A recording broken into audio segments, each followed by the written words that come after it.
Bismillah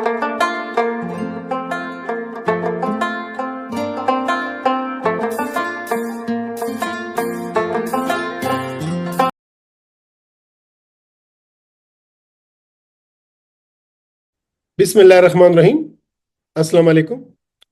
Welcome into my YouTube channel, Medicine Made Easy. From today, we are starting a workshop on diabetes mellitus and Ramadan.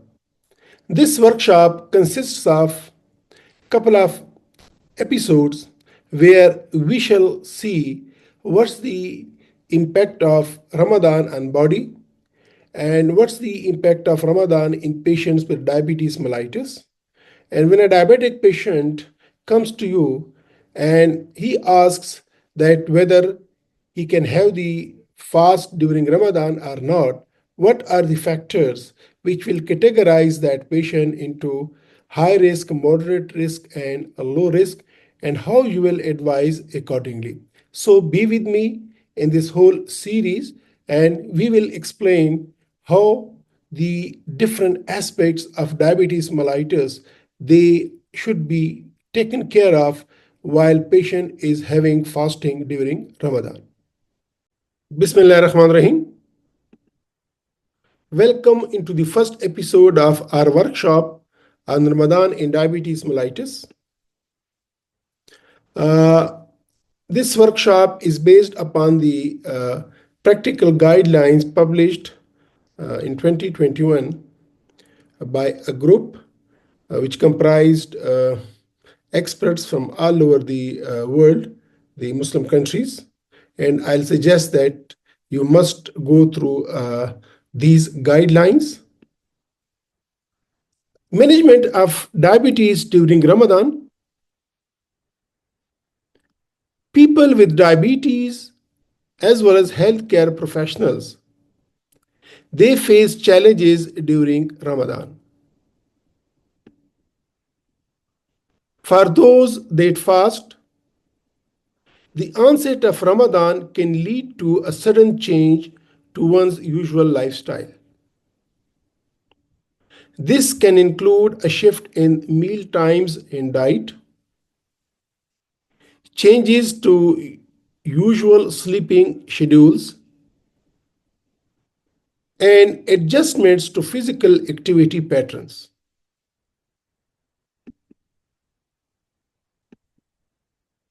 For people with diabetes, further changes are also required. These may involve a need for education, a knowledge of diabetes management plans, and adaptations to self-monitoring of blood glucose, schedules, and medication regimes.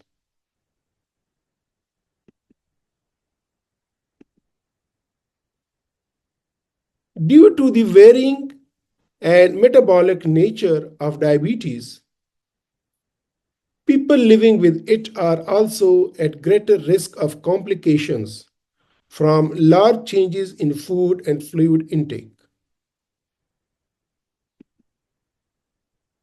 Potential health hazards include hypoglycemia, hyperglycemia, dehydration, and acute metabolic complications such as diabetic ketoacidosis.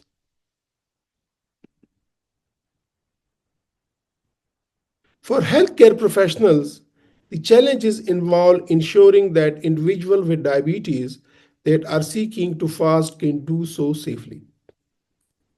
In order for healthcare professionals to help provide safety, a greater evidence-based understanding of diabetes in Ramadan is required, and an established set of guidance to help inform the best management strategies for during Ramadan are needed.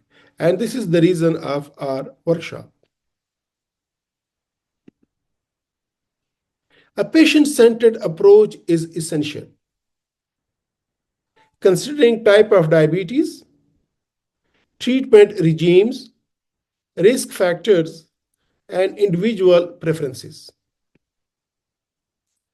The International Diabetes Federation, IDF, and the Diabetes in Ramadan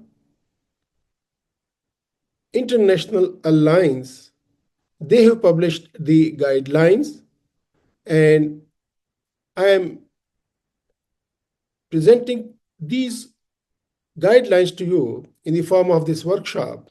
And I'll suggest that you must go through that guidelines report, which I shared with you with the start of this workshop. And this is the IDF DAR Diabetes and Ramadan Practical Guidelines 2021. What happens to the body physiology of fasting during Ramadan? This is a very important question. That during Ramadan fasting, at the level of physiology, what happens to the body? Ramadan fasting represents a major shift from normal ways of eating, as well as in sleep and wakefulness patterns. We know that. Feeding patterns and the accompanying changes in glucose variability in Ramadan fasting, they differ significantly from non-fasting days and from other common forms of fasting due to the absolute abstinence from food and drink. This has important implications for physiology, with ensuing changes in fluid and energy balance, and in the rhythm and magnitude of fluctuations in several homeostatic and endocrine processes. In people with diabetes, the effects of glucose homeostasis are particularly important. The duration of fasting impacts the physiological changes and is of particular relevance when Ramadan falls during longer summer days or in higher latitudes countries. What are these physiological changes to enlist? First, changes to energy balance and weight. Second, changes to circadian and hormonal rhythms. Third, changes in the insulin sensitivity. Fourth, the glucose variability in Ramadan fasting in diabetes. What's its impact on the physiology? Then other medical considerations in relevance to Ramadan fasting and diabetes. This is another aspect of the physiology of fasting during Ramadan. And effects of Ramadan fasting on mental well-being. So these are the 6 main changes or aspects which we need to know and understand and clear to be able to guide to diabetic patients whether they should fast or not fast.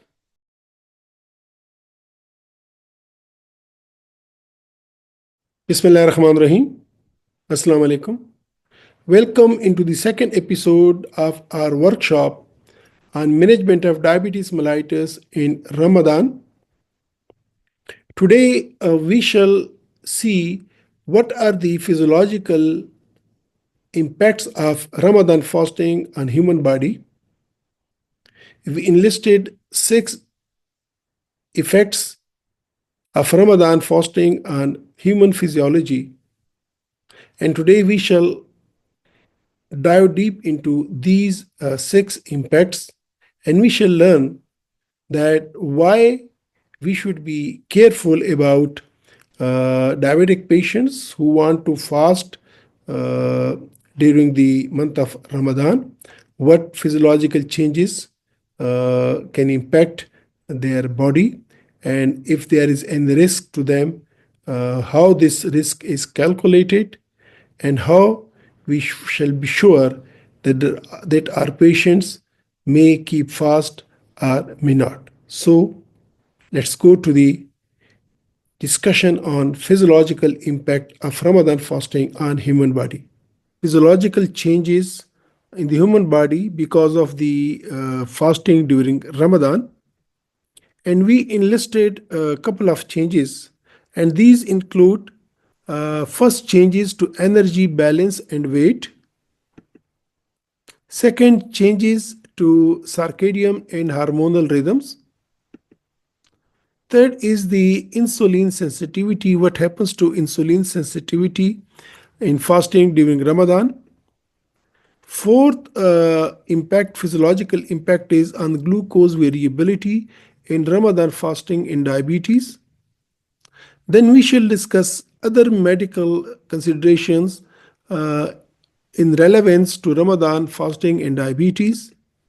And at the end, we shall discuss the effects of Ramadan fasting on mental well being.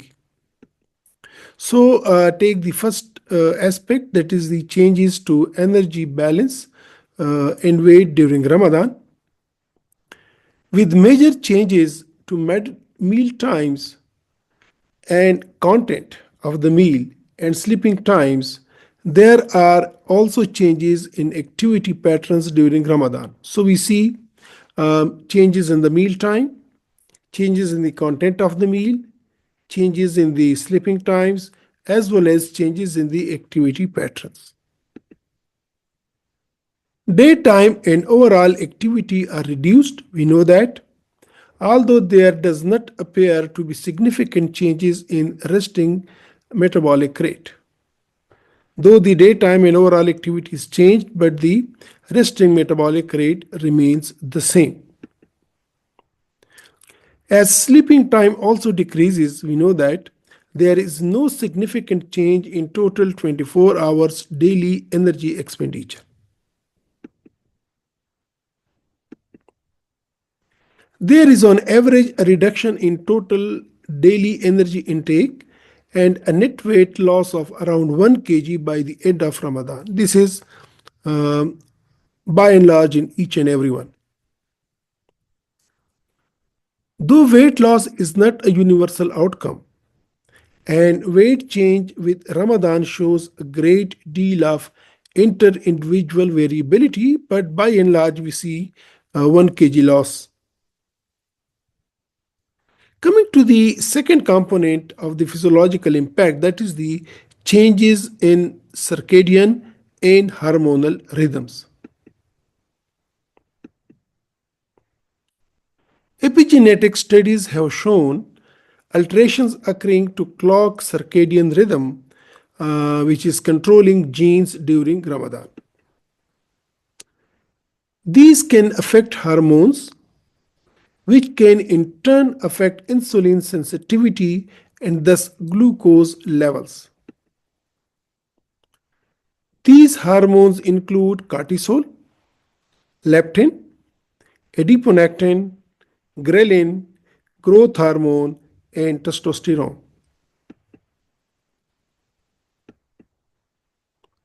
First, take the cortisol hormone.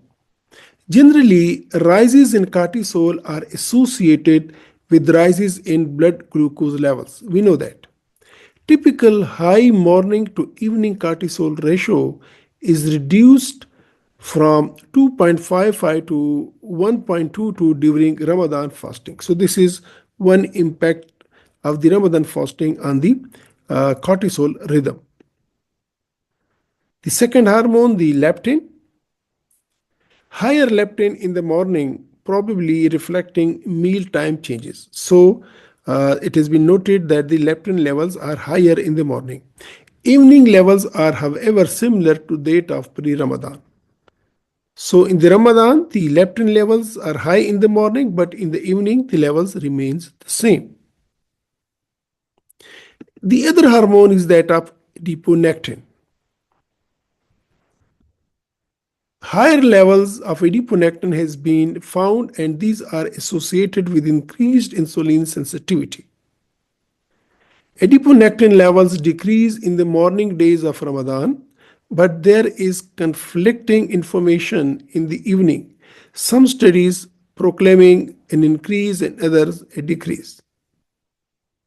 So we know that the higher the adiponectin, higher is the insulin sensitivity. And in Ramadan, in the morning days, the adiponectin levels decrease, but in the evening, the levels, they are conflicting results. Some studies says the adiponectin levels increases, others say it decreases. The another hormone is that of ghrelin. No differences in ghrelin levels among individuals of a healthy weight during Ramadan fasting. So no difference has been found. But in contrast, overweight and obese individuals show a marked reduction in ghrelin in the last week of Ramadan. So these are the normal changes or impact of Ramadan on the ghrelin levels. The growth hormones. The levels of both morning and evening growth hormones may decrease during Ramadan fasting. And then the testosterone, a modest reduction in testosterone in men has been found towards the end of Ramadan period. The third aspect or third point is that of the insulin sensitivity. What happens to insulin sensitivity during Ramadan fasting? An increase in insulin resistance in Ramadan fasting has been shown in several studies, that insulin resistance increases. As the Ramadan daytime fasting hours progress, there is gradual shift from carbohydrates to lipids as the main source of fuel. We know this. This, together with insulin deficiencies, can lead to excessive glycogen breakdown and increased gluconeogenesis among people with diabetes.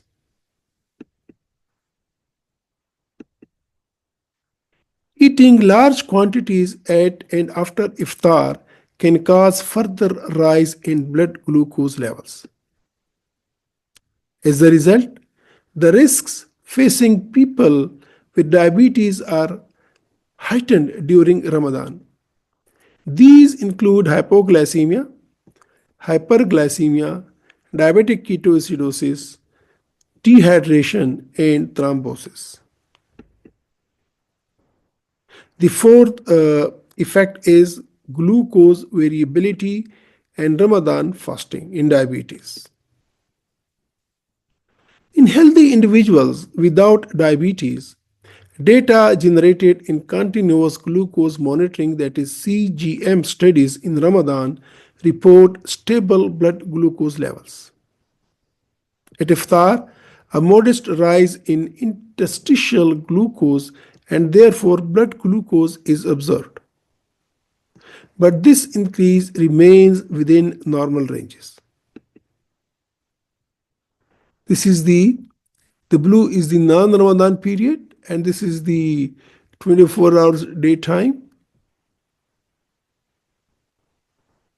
And this is the during Ramadan, the red one is iftar time. So the two lines, the two worms, they almost coincide with one another. In diabetic patients on insulin who are on insulin and sulfonylureas, a modest rise in blood glucose is observed at iftar. In diabetic patients who are on multiple anti-diabetics medications, an increase in the mean amplitude of glycemic excursions, that is the MAGE, has been observed in the early stages of Ramadan compared to that of before Ramadan, but not in late Ramadan and post-Ramadan periods. An important concern among fasting individuals on insulin or its secretagogues is hypoglycemia during the daytime hours. We know that. And this is the blue is again the non-fasting individuals, and the red is the fasting individuals, diabetics fasting individuals. And as they reach towards the iftar, the sugar levels goes down, and after iftar it really has a surge jump, and then it becomes normalized to some degree. The fifth component is that of the other medical conditions in relevance to Ramadan fasting and diabetes. We know diabetic patients with comorbidity conditions may show additional impacts of Ramadan fasting. For example, hypothyroidism and its treatment can be affected by changes to meal times. Thyroxine absorption can be affected and lead to suboptimal control of hypothyroidism. The best time to take thyroxine is later at night, provided that no additional heavy food is eaten between iftar and late night hours. Other conditions affected by Ramadan fasting include hyperlipidemias, hypertension, chronic kidney disease, ischemic heart disease, and vitamin D deficiencies. For some of these, only an adjustment of timing of medication during Ramadan fasting is needed. For others, such as chronic kidney disease and ischemic heart disease, advice from a specialist and, if available, multidisciplinary management is recommended. Now, the last component, the last impact is that of effects of Ramadan fasting on mental well-being. Ramadan fasting provides an opportunity to self-reflect on aspects of life that need improving. The ability to grow spiritually through prayers, a time where there is an emphasis placed on good deeds, and a chance to spend more time with loved ones and people within the community. We know that.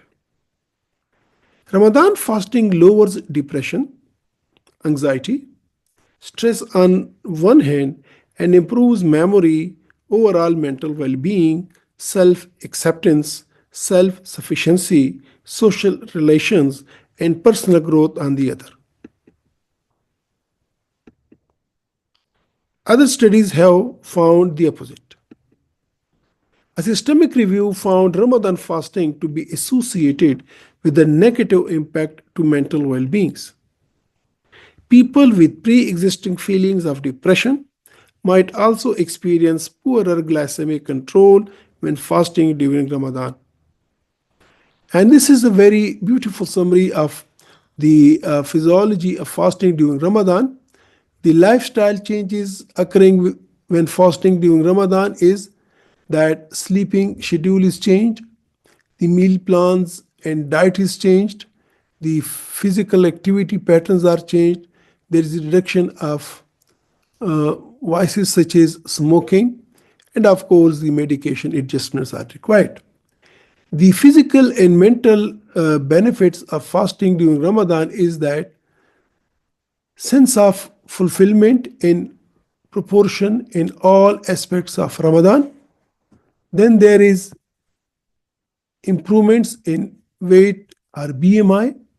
Then there is improvements in self-control and ability to resist temptations. Of course, there is greater sense of empathy with those less fortunate. There's participation in Sunnah practices for greater spiritual benefits. There's a greater sense of community and an opportunity to strengthen relationships. There is reducing potentially harmful vices such as smoking for greater physical and mental well-being. And then there is potential adverse physical and mental aspects of fasting during Ramadan, and there is sleep deprivation and disruption of circadian rhythms leading to an increase in fatigue and reduction in cognition. Yes, it may be there. Glucose excursion causing feeling of being unwell, then greater feelings of lethargy, then heightened feelings of fear for diabetes related complications, then temporary changes in weight, and of course short-term feelings of stress, anxiety, irritability, and agitation. Then comes the aspect of risk stratification of individuals with diabetes for fasting during Ramadan. Risk stratification is an important step in the process of providing guidance to individuals with diabetes seeking to fast during Ramadan. It forms the basis of all subsequent guidance and decision making. And the elements for risk calculation and suggested risk score for people with diabetes mellitus that seek to fast during Ramadan.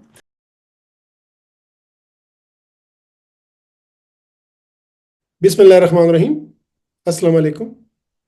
Welcome into the third episode of our workshop on management of diabetes mellitus during Ramadan fasting. Today we shall discuss risk stratification of diabetic patients regarding Ramadan fasting. We shall discuss what are the different variables, risk factors, and what is their weightage, and how that is calculated to see whether the patient lies in the high risk group, medium risk group, or low risk group. With the help of this scoring system, you will be able to put your patient into the accordingly risk group and then advise the patient whether he or she should fast or don't fast. Risk stratification of individuals with diabetes for fasting during Ramadan. Risk stratification is an important step in the process of providing guidance to individuals with diabetes seeking to fast during Ramadan. It forms the basis of all subsequent guidance and decision making. Elements for risk calculation and suggested risk score for people with diabetes mellitus that seek to fast during Ramadan, they are 14. First, what is the type of diabetes? Type 1 diabetes or type 2 diabetes? What is the duration of diabetes? Then, presence of hypoglycemia, if a patient has experienced hypoglycemia or not. Then the fourth, level of glycemic control. What is the HbA1c level? Fifth, what type of treatment the patient is getting. For type 1, what type of insulin? For type 2, whether this is all oral or oral plus insulin. Then what about the self-monitoring of blood glucose? Whether patient is doing this or not doing this. Then any acute complications the patient has. Then the major vascular disease complications or comorbidities. Then the renal complications or comorbidities. What about pregnancy? If it's a female patient, whether the patient has pregnancy or not. Then on 11, the frailty and cognitive function of a patient. Then the physical labor, what type of physical activity the patient is having during the daytime. And of course, the previous Ramadan experience, what was that? And the 14 fasting hours in that locality, how much is the fasting hours on average? So depending upon these 14 elements, the risk stratification of individuals with diabetes is done for fasting during Ramadan. And then accordingly, the patient is put whether in high risk, medium risk, and low risk. So let's see how the scoring is done according to these elements. First, the type of diabetes. If it's type 1 diabetes, if the patient is having type 1 diabetes, he or she is given mark of 1. It scores 1. For type 2 diabetes, score is 0. Coming to the second component, duration of diabetes. If diabetes is for more than 10 years, 1 mark is given. And if it is less than 10 years, it is given 0. The third component is that of presence of hypoglycemia. If a patient has hypoglycemia unawareness, he doesn't know whether the patient has hypoglycemia or not, then it is given 6.5 score. If a patient says a patient has recent severe hypoglycemia, it is given 5.5 score. When there are multiple weekly hypoglycemic episodes, it is given 3.5. And if there is hypoglycemia less than 1 time per week, it is given 1. But if patient hasn't experienced any hypoglycemia, it is given 0. Remember this, Here the hypoglycemia happens, but the patient is unaware. Patient don't sense the symptoms and signs of hypoglycemia. So when it is that condition that hypoglycemia happens, but the patient is unaware or patient doesn't recognize, he is given 6.5 marks. So according to the presence of hypoglycemia, it may score 0 to 1, 3.5, 5.5, or 6.5. Now the fourth element is level of glycemic control. If it is more than 9, it is given 2 marks. If it is 7.5 to 9, it is given 1. When it is less than 7.5, there's no score given, it scores 0. So 0 for less than 7.5, 1 for 7.5 to 9, and 2 for more than 9. Depending upon the good control, glycemic control, no score is given, and the poorly controlled diabetics, 2 score is given. Then comes the type of treatment. When the patient is having multiple daily mixed insulin injections, she is given score 3. When the patient is having basal-bolus insulin or insulin pump, 2.5. Once daily mixed insulin, it is given 2. When it is basal insulin only, it is given 1.5. Similarly, if the patient is on oral and using glibenclamide, it is given 1 score. If the patient is on gliclazide or modified release or glimepiride or repaglinide, it is given 0.5. Other therapy, not including sulfonylureas or insulin, it is given 0. So the treatment for different types of insulin, different score is given, and for different types of orals, different score is given. Then the sixth element is self-monitoring of blood glucose. This is SMBG, indicated but not conducted. Patient is not doing, score of 2 is given. Indicated but conducted suboptimally, score is 1 is given. Conducted as indicated, the patient is willing, patient conducts this self-monitoring blood glucose, then there is 0 score. But when it is indicated but the patient conducts suboptimally, 1, and it is indicated but patient does not conduct, it is given 2. Then the seventh risk element is that of acute complications. If a patient has diabetic ketoacidosis or hyperosmolar hyperglycemic syndrome or hyperglycemic hyperosmolar non-ketotic coma in the last 3 months, if there is a history, its score of 3 is given. When such history is, when the patient had such episode in the last 6 months, then the score 2 is given. When such happened in the last 1 year, then 1 score is given. When there is no history of DKA or HHS, then no score is given. Going to the eighth risk element, that is the macrovascular disease complications or comorbidities. When there are no vascular disease or comorbidities, 0 score. When there is stable macrovascular disease, then score of 2 is given. When the macrovascular disease is there and it is unstable, 6.5 score is given. The ninth risk element is that of renal complications and comorbidities.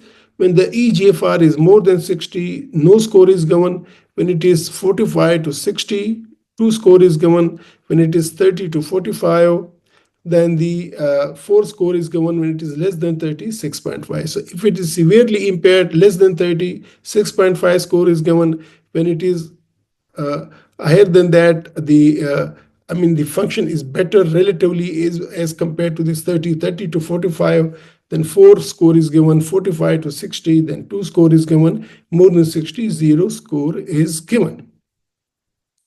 Higher the score, higher is the risk. Coming to the 10th element, the pregnant ladies, female diabetic patient, not pregnant, 0 score. Pregnant within targets, 3.5. Pregnant not within targets, the sugar is not controlled, it is given 6.5. Then the 11th risk element is frailty and cognitive functions. When there is no frailty or loss in cognitive functions, 0 score.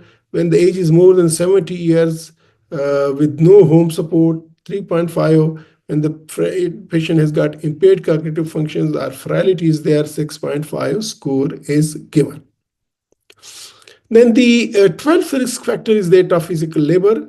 highly intense physical labor, patient is having highly intense physical activity. 4 score is given moderate intense physical activity. 2 score is given no physical labor, how the office job or something like that, or no job, then 0 score is given.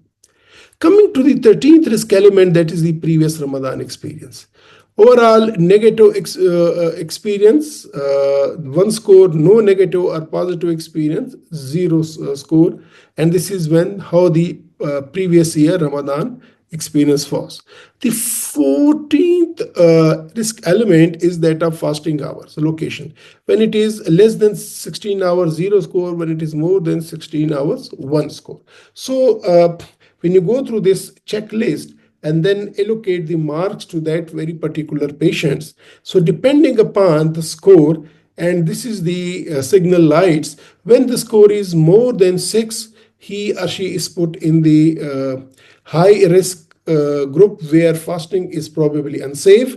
And when the score is between 3.6 to 6, just like the yellow color, he or she is in moderate risk and where the fasting safety is uncertain.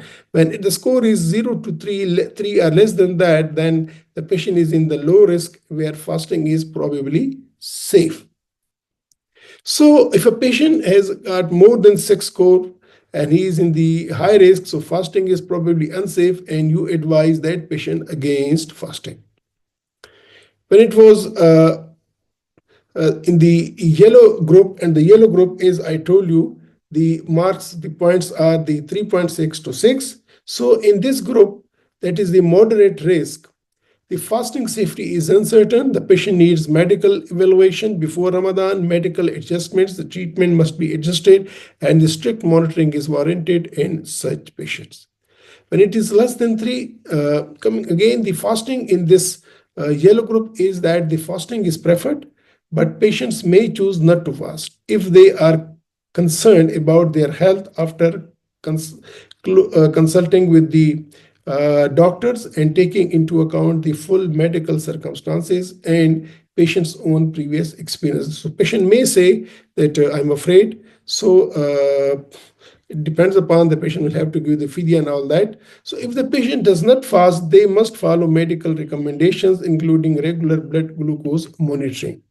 But if it is the patient is in the green group, that is the fasting is probably safe. Again, the patient needs medical evaluation, medical adjustments, and strict monitoring.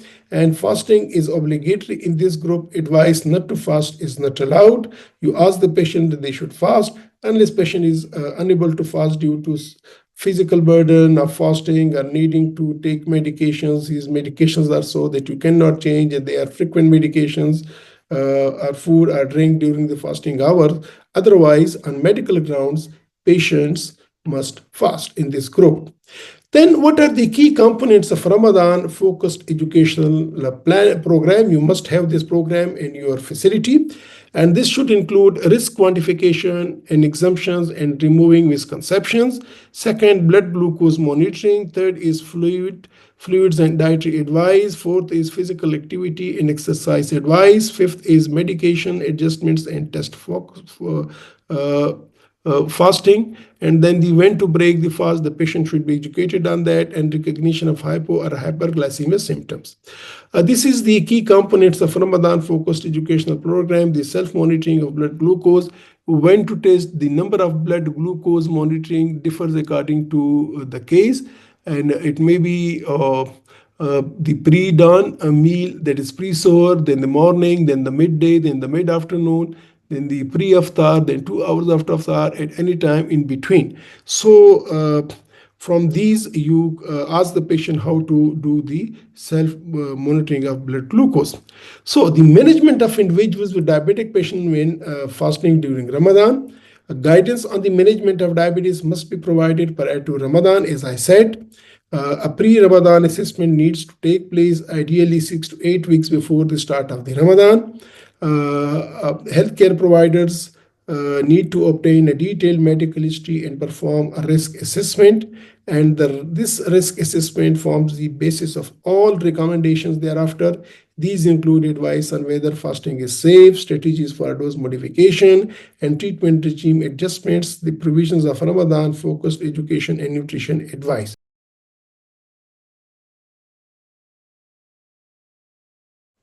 Bismillah ar-Rahman ar-Rahim. Assalamu alaikum. Welcome into the fourth episode of our workshop on management of diabetes mellitus and Ramadan fasting. Today we shall discuss the type 1 diabetes mellitus patients.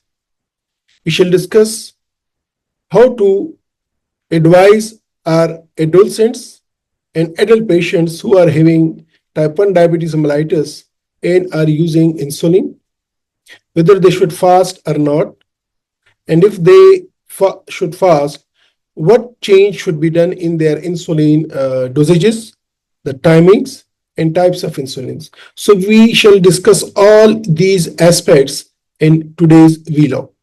We learned that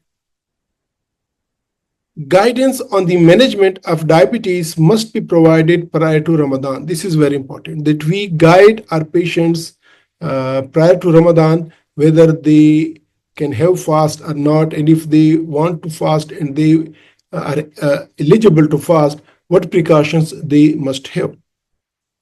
A pre-Ramadan assessment needs to take place, ideally 6 to 8 weeks before the start of Ramadan.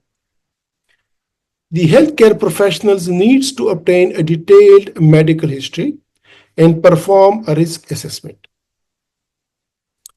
This risk assessment forms the basis of all recommendations thereafter.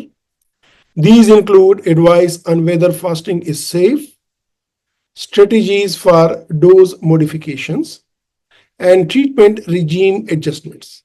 The provision of Ramadan-focused education and nutrition advice. Following this, individuals that decide to fast will need to adhere to guidance on the management of their diabetes during Ramadan fasting, including changes to glycemia monitoring schedules and dosing adjustments of medications.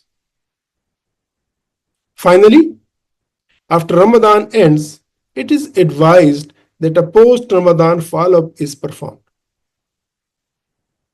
A follow-up after Ramadan helps healthcare professionals obtain crucial information about the individual's successes and challenges during Ramadan and ensures that Ramadan fasting in the following year can be more successful. This is the pre-Ramadan assessment status. Structured education for all individuals to include risk quantification. We should know what is the risk of that patient, the role of self-monitoring of blood glucose. What is that role? We should need to educate them that what is the role of SMBG, when to break the fast. We should guide them, we should inform them, we should educate them that when they will break the fast, when to exercise, what timing, what type of exercise, fluids and meal planning, what should be about, how they should care about their fluids and meal planning, and of course the medication adjustment during fasting. So the medical education or the pre-Ramadan education has these 6 essential components. Then all individuals seeking to fast should attend a pre-Ramadan visit 6 to 8 weeks before Ramadan. This is important. Then when you do the assessment, then another step is to stratify risk and develop an individualized management plan.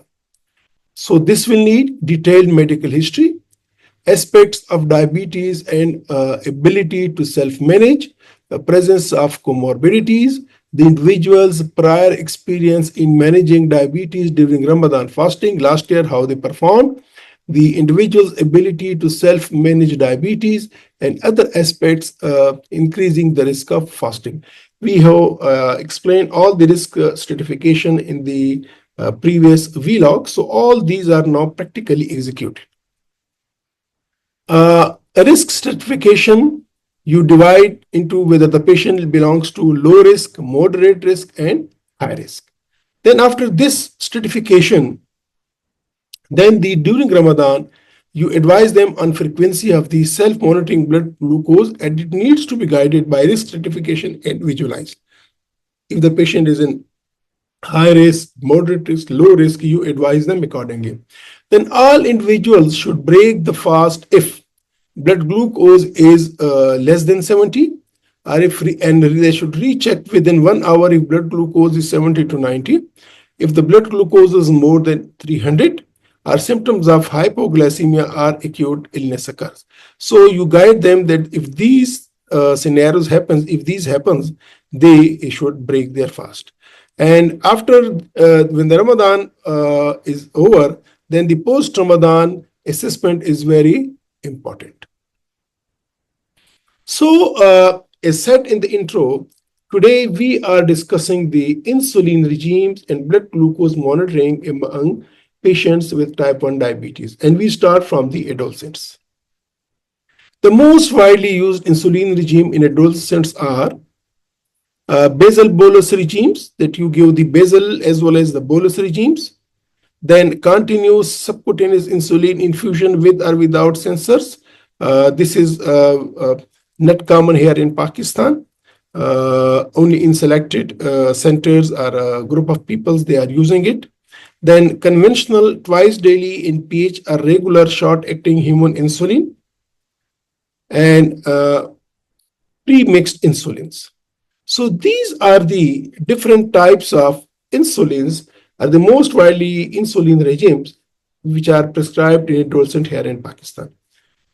Basal bolus, one basal and two or three bolus prior to breakfast, prior to lunch, prior to dinner, are continuous, very rarely, are conventional, twice daily. The combination of the intermediate acting and short acting are pre-mixed insulin. For adolescents using non-continuous insulin infusion therapies for type 1 diabetes mellitus management, the following is recommended. What are the recommendations? Basal bolus regime is preferred over conventional twice daily regimes. So you give one basal dose and then two bolus doses. Pre-mixed insulin regimes do not provide the necessary flexibility for fasting due to the rigidity in nutrition that is often required with these therapies. So these are not that ideal. The self-monitoring of blood glucose must be performed regularly throughout the fasting hours, and whenever there are feelings of being unwell. If accessible and available, the continuous glucose monitoring are the preferred methods for monitoring of blood glucose levels, but by and large, the recommendations are that the basal bolus regimes as well as self-monitoring of blood glucose. We have discussed this self-monitoring of blood glucose in the last vlog, so you can go there and you can refresh your understanding from that vlog. First, the basal insulin with good glycemic control when HbA1c is less than 7.5, reduce dose by 20 to 30% and take the basal dose at iftar or midnight. When there's poor glycemic control, HbA1c is more than 7.5, keep same doses and follow up, take the dose at iftar or midnight. So when it's a good glycemic control, you reduce the dose by 20 to 30%, but if it's a poor glycemic control more than 7.5, then you keep the same dose. The prandial insulins, patients on, you put them on the, when they are on the ICR or ICF correction, you continue the same for iftar and so on. And patients not on fixed doses, then you do not change at iftar, but reduce the suhoor dose by 20 to 30%. So then in the suhoor dose, you reduce 20 to 30% and you don't change the iftar dose. An individualized approach is essential for treatment adjustments according to patients' self-monitoring blood glucose or continuous glucose monitoring data. For better postprandial control, it is advised to take the bolus 20 minutes prior to iftar to account for high fat and high protein meals, which most of the times we people take. High blood glucose values may require extra correction doses based on insulin sensitivity ratio and target blood glucose. Correction doses must not be given more frequently than every 3 hours to avoid insulin staking and hypoglycemia. This is very important point. The basal-bolus multi-dose injections with analog insulin, what about that? In the basal insulin, what you do, 30 to 40% reduction in dose and to be taken at iftar. Rapid analog insulin, what you do with that, dose at suhoor to be reduced by 30 to 50%. And pre-lunch dose to be skipped because no other patient is fasting. And of course, the dose around iftar to be adjusted based on the 2-hour post-iftar glucose reading. So you adjust that. And for that, you can use the 7-point glucose monitoring, and I have discussed that in the previous vlog. Basal bolus with conventional insulin. What about that? The in-patch insulin, the usual pre-Ramadan morning dose to be taken in the evening during Ramadan. So you do this one change. 50% of the pre-Ramadan dose to be taken at the suhoor. So you reduce the suhoor dose by 50%, and whatever he was taking the morning dose, you change that to the evening dose. Then regular insulin, what about that? In this combination, dose at evening meal remains unchanged, and suhoor dose to be 50% reduced of the pre-Ramadan evening dose. So you change the timings and you reduce the suhoor dose, which he was taking in the dinner time. Afternoon dose to be skipped. This is understandable. The 7-point blood glucose monitoring are 2 to 3 suggested readings throughout the day. These are very important. Pre-mixed analogs are conventional. Those who are using this and they want to fast, shift the usual pre-Ramadan morning dose to iftar, 50% of the pre-Ramadan evening dose at the suhoor. So you change the timings. The morning dose goes to the evening and the same, and the evening dose come to the morning and you make it 50%. At least 2 to 3 daily readings and whenever any hypoglycemic symptoms develop. Type 2 diabetes, this was about the type 1 diabetes. Ramadan fasting among people with type 2 diabetes can present many challenges. The key concerns relate to uncontrolled blood glucose levels that can lead to hyperglycemia and/or hypoglycemia.